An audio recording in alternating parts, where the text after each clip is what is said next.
Hello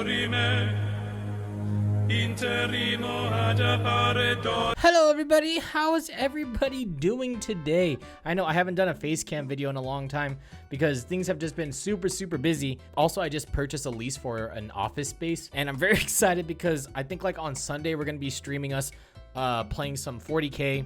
We've already done it before, but now we have an office space that's air conditioned. We're still setting everything up, but we should be good to go for Sunday. So if you guys want to watch a live battle report from us of us playing 9th edition, I think it's going to be Bricky's Imp Guard versus Demeki's Tau, I'm pretty sure is what's going on.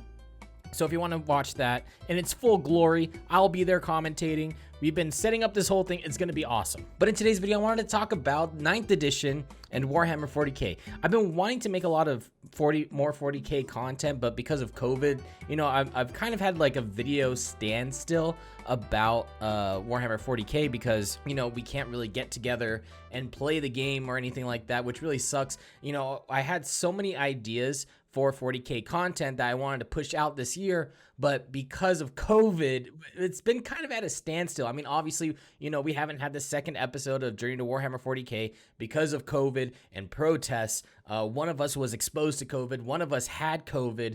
You know, we have a lot of like quarantine that we have to do. California is at a really big spike. It's just going up, and then, you know, things reopened and it was time for, you know, that was a good time for us to start working on the video again. But then like now, I think that we're going to go back into closing a lot of shops again. It's been such a goddamn nightmare. You know, I see comments in the comment section of like almost every video asking when's the next episode of Warhammer 40k. So it was going to be every month. Yeah, well, I also didn't know that there was going to be a goddamn worldwide pandemic that would attack the entire fucking goddamn world and stop people from doing their jobs. So, you know, I trust me, there is nobody as upset about the whole thing as much as I am. But things should be coming back to normal soon. So, you know, we're trying to be as safe as we possibly can. And the next episode should be coming out this month. Now, I wanted to make this video because 9th edition for 40k came out about like 2 weeks ago. And I wanted to give my thoughts on it. We've been playtesting it on Tabletop Sim. You know, I've been playing it in IRL with Demeki, John P, and Bricky. And I just wanted to give my thoughts about how I feel about 9th edition for Warhammer 40k. But before that, I just wanted to give a huge shout out to AKG. They sent me this microphone last month. This is a C4 14 XLS microphone. But this microphone, oh my god, dude, it sounds absolutely amazing. Dude, ooh. Yeah, so they asked me if I wanted a new microphone, and microphones are a really big deal in my line of work because, you know, it's my voice. I have to have something good to record my voice on. You know, I've used Rode Procasters. Right now I'm using a Newman. I used to own an AKG. And so when they said that they wanted to send me a microphone, I was super excited. I was like, yeah, I'll try it out. I love your guys' microphones anyway. So they sent me this C4 14 XLS, and oh my god, dude, this microphone is so damn good. It's so good. It's so good that honestly, I don't think I could go back to using another microphone again. This is going to be my main microphone from now on because it's so crisp. I love the way that my voice sounds on it. There's a bunch of different options that you can use for it to make it more direct. This shock mount is easy to use, and like it's very small. It's very light. I think that this is the same microphone that PewDiePie uses, and I can understand why because it's a really good microphone. If you want to do like voiceover work, or if you're doing, you know, face cam video game footage or anything like that, this microphone, I just plug it into a Scarlett for the recording room, and it sounds so good just right off the bat. I highly recommend this microphone. I highly recommend this AKG as a whole. They have really good microphone products. So thank you again, AKG and JBL, for hooking me up with this microphone. If you guys want to know more about it, I'll put a link in the description. And if you guys want one, go over there and check it out. I can't stop raving about this microphone. I love it. I know that it sounds really silly. It's like, oh wow, this microphone, like it sounds like it's a small deal, but it's really not. This is like microphones are a huge part of my everyday workflow. So I'm really excited when I get to you know, when I get my hands on a microphone that's this good of quality. Besides that, let's talk about Warhammer 40k 9th edition. This video is going to be more of a rambling video. There's not going to be a lot of edits, not going to be highly edited. It's just more of a way to get my thoughts out about Warhammer 40k, because there's a bunch of stuff. I really like that GW is pushing out a lot of content for their game. I think it's super healthy, and it keeps people interested. It's keeping me interested in the game. You know, there's a lot of stuff like all the PAs that have been coming out, all the new models, the new Necron model, the dragon one, the one where he's like all digitized and stuff. Oh my god, dude, that model is so cool. And you know, they've been constantly pushing out these updates, you know, to keep people interested, and I think it's really good for the game. And so with that, let's get started. 9th edition dropped about 2 weeks ago with the Indomitus box, which was a really bad launch. Like, you know, GW, I'm trying to root for you guys, but dude, you guys got to get a new person that's in charge of sales, because they just constantly keep getting this shit wrong. They said that they made a boatload of them. They literally said a boatload of boxes comes to the release date, and it gets sold out in like 10 minutes, which is nuts. So it gets sold out in 10 minutes, and then they come out with a post saying, oh, you know, if you guys ordered an Indomitus box, just let us know if you guys still want one, and we'll make one custom made for you, but it won't be ready for about like 120 days. And then like the day of the launch happens, and almost like every hobby store that I know of that's near me, even Games Workshop stores, they had a boatload of Indomitus boxes left over that wasn't just for pre-order. So like if you ordered it saying, oh yeah, I want one still, but I'll wait the 120 days, you could have just gone to a hobby store the day of the launch and probably have picked up a box there. It was ridiculous how bad it was. And I think that kind of just happens because the company is growing. I think that they're having growing pains. They don't really understand how popular they are becoming. I think that last year, the tabletop miniature, I guess like market increased by about 15%. Increasing by 15%, it overtook board games for tabletop stuff. So the market is definitely growing, with, especially since the tabletop miniature war games market is completely dominated by 40k. You know, there's other ones like Age of Sigmar, the Lord of the Rings one, the Star Wars one, the Game of Thrones one, but 40k is like the dominating factor of that. And the fact that it increased by 15% last year, and it's just getting more and more popular, especially with 9th edition dropping. I'm super excited for how big 40k is getting. It's very exciting. But I think that because GW is mostly ran by boomers, they don't, and that's unironic, like unironically using the term boomers, they're ran by boomers. They don't really understand the market right now. A lot of their marketing revolves around really old tech, like a lot of it's revolved around Facebook. You know, they don't really even have a Twitter presence or anything like that. So they are trying to get into this, but it's hard for them. Like, you have to understand that GW is a model making company first, and then a game company second. And with, you know, the game becoming more and more popular, it's just growing pains of trying to figure out how to do it. Anyways, I know I said I was going to be rambling. I'm sorry. 9th edition coming out.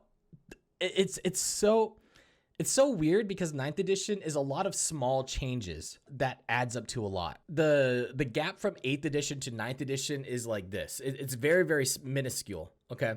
But the jump from 7th to 8th edition is like this. It's fucking huge. It's a huge jump. But to 9th edition, it kind of feels like a patch for 8th edition more than anything. But like I said, because of all these small minuscule changes, it adds up to becoming a lot. 9th edition is actually like, it's this much of a difference that becomes more like this, I guess. It actually is a pretty big change. And I think that a big thing that's happening is that 9th edition is becoming more accessible, especially with the drop of the new app, the new Warhammer 40k app. A lot of people didn't like it right out the gate.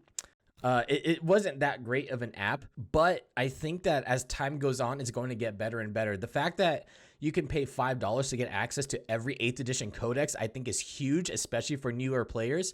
And then as the app becomes more and more updated, people that want to play 40k can get the app and check out all the all the rules and stuff, and kind of learn how to play more easily. 9th edition is a lot more accessible than it's ever been, and I think that that's great for the game to get people more involved and to make it easier for people to understand, because there's a really big stigma with 40k where a lot of people that have played the game before or people that want to play the game, there's a knowledge wall, right? There's a knowledge wall that's backed behind a paywall, and that shit needs to be broken down so then newer players can have more accessibility to it. You know, you look at stuff like D&D Beyond and things like that. I think that now if you're a new player, now is the best time to start learning how to play 40k because of how much more accessible it's getting. 9th edition is good. It's slightly more confusing than 8th edition just because there's a lot more smaller details that you have to understand. But besides that, I still think that it's very, very streamlined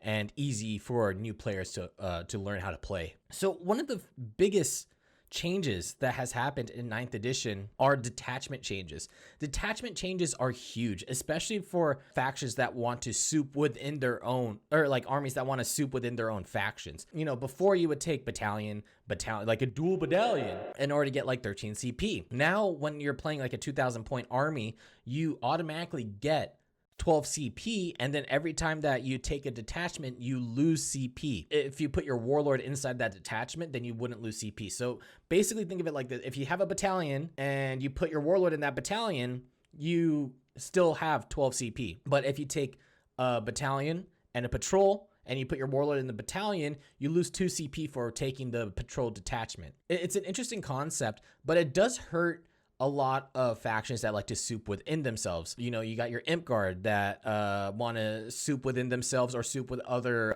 armies, and it's harder to do that because you're going to lose more CP. They've already lost a bunch of CP. Imp Guard used to start with what, like 21 CP or like 18 CP or some shit like that, so they're getting lower amounts of CP, but it helps buff up a lot of elite armies.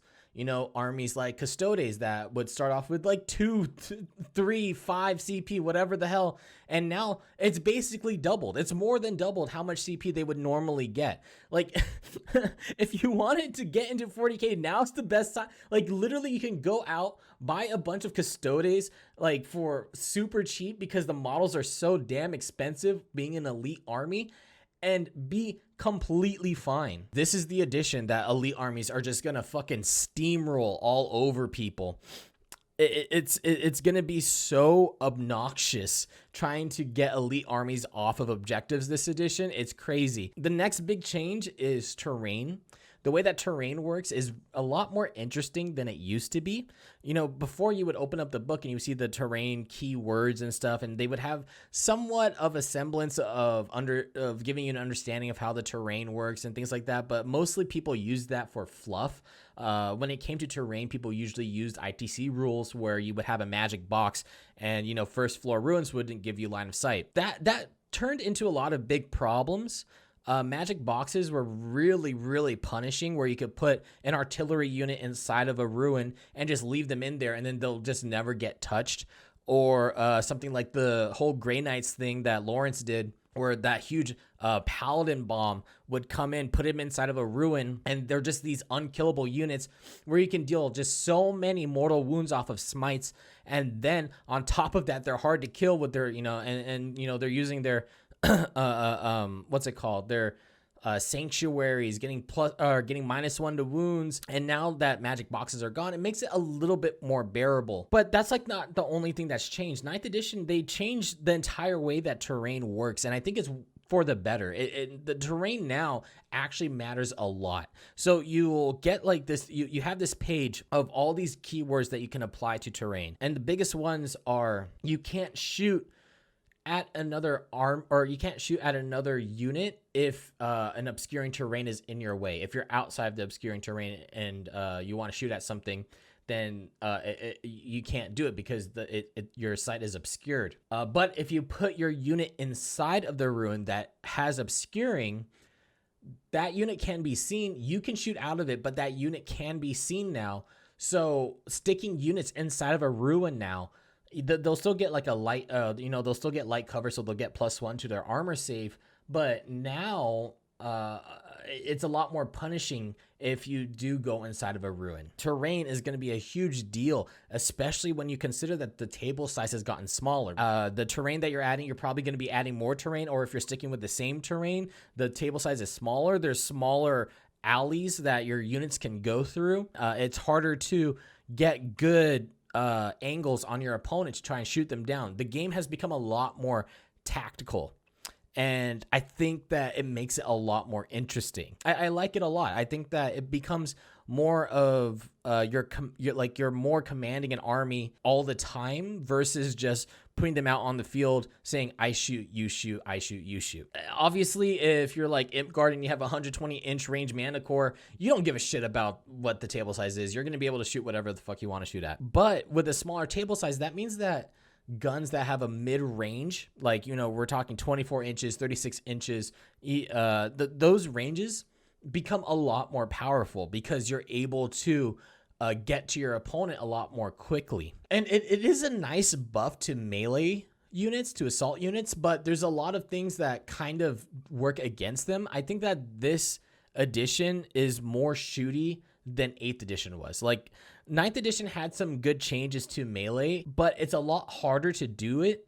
And if you're an elite army, it's better for you. If you're a horde army, assault is very, very punishing. It's not as good as it used to be in 8th edition if you're a horde army, but if you're an elite army, melee is fucking amazing. Even though it's a smaller table size, No Man's Land is still the same, but you're definitely going to feel the difference between the table size now versus the table size before. You have a lot less room to back up if somebody tags your units. You have a lot less space to a screen.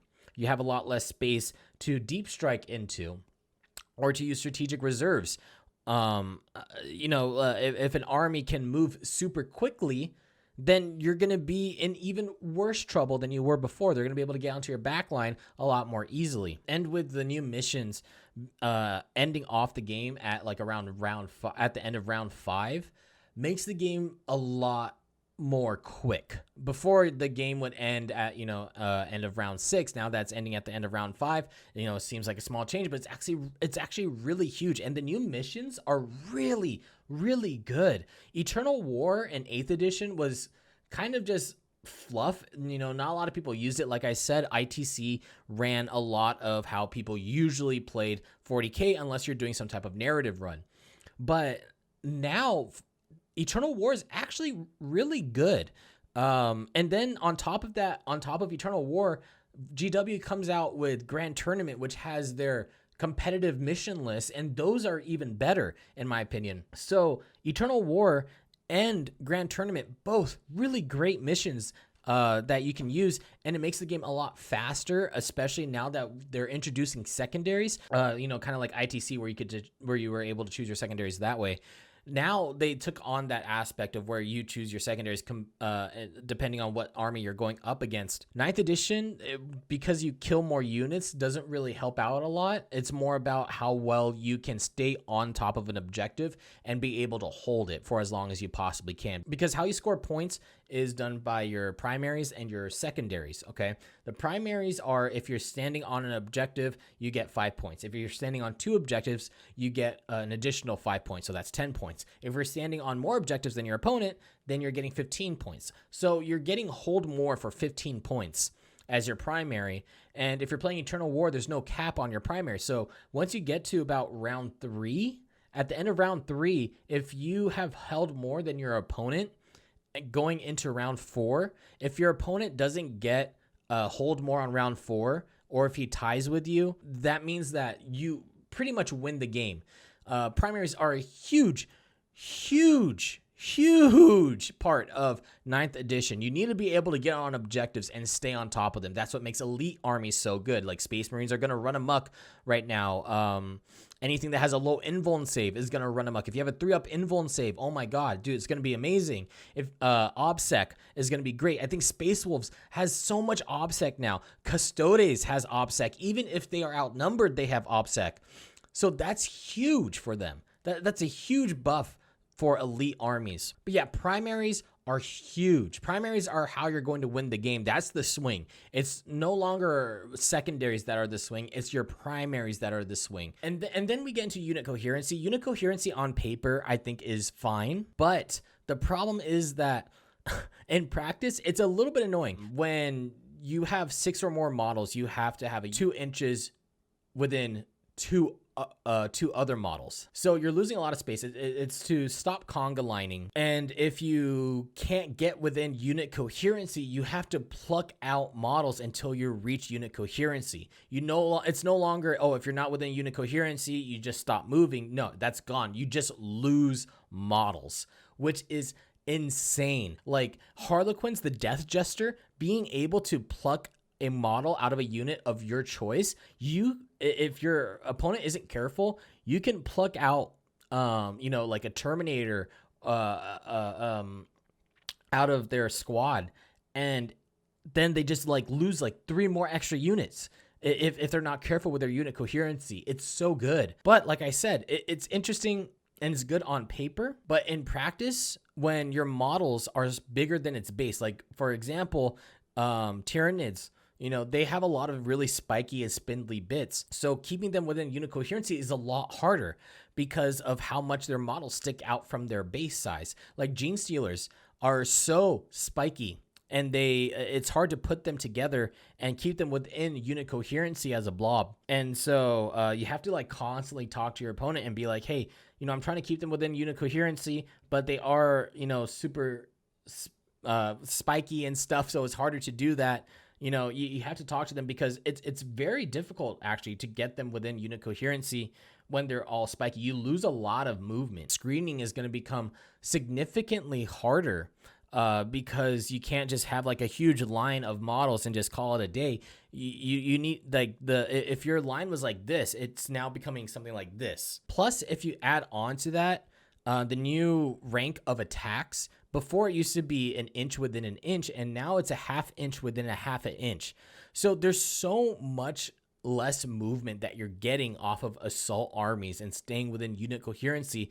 You're losing so much movement, so much spacing in this edition. It's going to make it so then melee combat is going to be a lot harder, and there's a little bit less payoff. If you're an elite army, it's great for you. Your assault is going to be amazing because you only have like a few units. You just push them up the board, and then you're able to attack with an assault without worrying too much about unit coherency and wrapping. And then probably if you're an elite unit, you don't even have to wrap because you're fucking strong as shit with your goddamn power armor. But for a horde army, it's really, really punishing because if you're a horde army that's running assault, it's harder for you to wrap, and it's harder for you to tri-point models. It's harder for you to stay within unit coherency. It's harder for you to get more of your units to be able to attack through rank of file. It's actually a really big deal for horde armies when it comes to assault. Elite armies gonna be insane. Horde armies, especially for assault, not gonna be as great. And then even if you do get a good wrap off, there's a new stratagem called Desperate Breakout where they can just yoink their unit out of close combat if they're wrapped. So that this entire edition just shits on hordes so hard. It's crazy, especially with blast weapons. Now, blast weapons are a huge change, but I don't think it's as big of a change as people say it is. It does hurt horde armies. So blast weapons now, if you have a unit that's of 6 models or more and you shoot them with a blast weapon, their minimum amount of hits that they can make is 3. Now, if they are of 11 or more models inside of a unit, your blast weapon gets immediately max number of shots. That is huge. That is insane. But not a lot of armies really bring blast, right? Like, I think like the most efficient blast weapon that people bring is in Imp Guard with their mortars. There's a lot of weapons that have blast, but not a lot of people bring them to the point where it's going to be an actual problem. Blast is definitely interesting, but I don't think it's as big of a deal as people say that it is, or that, you don't have to worry about it too much if you're a horde army. Blast isn't that big of a deal. The bigger deal is the unit coherency and the lack of movement that you're getting, especially if you're an assault army. I feel like that hordes have like this really small window where they can be really good right now spamming a lot of bodies because there's going to be a lack of blast weapons happening. And if you're able to make them more resilient, you know, if you're able to give them like a 6-up invuln, or, you know, give them a 5-up feel no pain, making them harder to hit, it's going to be really good for OPSEC securing, you know, when there's not a lot of blast weapons being taken that can take out these large hordes of units. Then it's not bad. It will actually be pretty good right now. But then if people start bringing more blast weapons as the meta, you know, evolves and 9th edition goes further onwards, then then hordes are going to take a huge hit. But I think that right now hordes are in a pretty okay spot in order to just spam bodies and kind of just win the game that way through OPSECing. Another huge nerf to melee is Big Guns Never Tire. Big Guns Never Tire is a new thing in 9th edition that makes vehicles and monsters a lot more scary. When, you know, before, when you would wrap a vehicle or a monster, it would stop them from being able to shoot, which was invaluable, right? It was so good. If you just tag a vehicle, then they'd have to fall back and they can't shoot. And it was amazing. Now with Big Guns Never Tire, not only can these vehicles and monsters now move without getting any penalties to their heavy weapons, now they also have the ability to be able to shoot in close combat. If they have a heavy weapon, they get -1 to their hits. If they have an assault weapon, they're totally fine. So that means that if you were to go up to a vehicle and wrap it, in order to stop it from shooting, it can still shoot within the unit that's in close combat with. So if you go up to a Lehman Russ and you're able to wrap it, it doesn't matter because it can still shoot at that unit that you're wrapping it with. Or they can still choose to fall back, or they can use Desperate Breakout in order to make it fall back again, rolling on a 1, then, it blows up or whatever. Yeah, it's very, very punishing for melee armies. Now, if you're an assault melee army, you have to be able to get up to whatever vehicle that you want to assault, and then you have to be able to kill it in basically 1 turn. And then after that, the army, that unit's probably going to get shut off the board.